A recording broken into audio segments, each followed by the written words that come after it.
dhammaan Soomaaliyay dhagax miyaad tihiin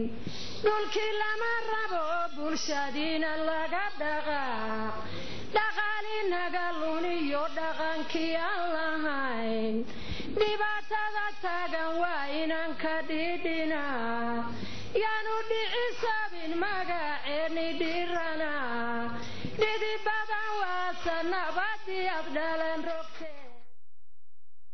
kulankan looga hadlayay ammaanka Boosaaso ayaa waxa uu ka dhacay xarunta madaxtooyada dawladda Puntland ee magaalada tan Boosaaso kaasoo ay ka soo qayb galeen mas'uuliyiin ka tirsan dawladda Puntland culimo awdiin isimo nabadoono haween iyo dhalinyaro soo qaban qaabida kulankan looga hadlayay ammaanka Boosaaso ayaa waxa uu ahaa mid uu dalbay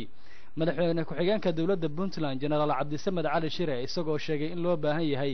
sidii looga tashan lahaa ammaanka Boosaaso sidii loo sugi lahaa gudoomiyaha gobolka Bari Alxaaji Muuse Geele Yuusuf Farole oo shirkaasi ka hadlay ayaa waxa uu sharaxaad ka bixiyay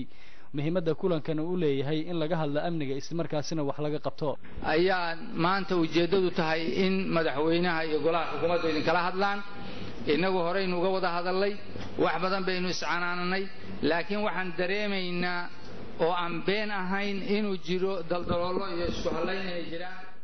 wasiirka maaliyadda dawladda Puntland Faarax Cali Shire oo isaguna kulankaasi ka hadlay ayaa waxa uu soo bandhigay wasaaradda maaliyadda ee madaxda uu ka yahay lacagta ay ku bixiso sugidda ammaanka Boosaaso magaalada Boosaaso oo kaliya bishii waxaan ku bixiyaa 9 milyan iyo 984 milyan baan ku bixiyaa waa 35,000 oo dollar ee month baa ku baxa amnigeeda oo ayaan ku jirin mushaharooyin ayaan ku jirin waxa kale oo cunto iyo la siiyo ciidamada just amniga kaliya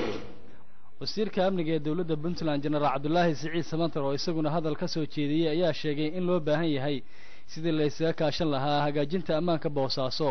isagoo sheegay in dawladdu ay qaadayso tallaabooyin kala duwan oo ammaanka Boosaaso wax looga qabanayo waxaan hadalkay ku soo koobayaa marka waxa weeye warooyin runtaan idin sheegaya arintu kayfa soo dhaaftay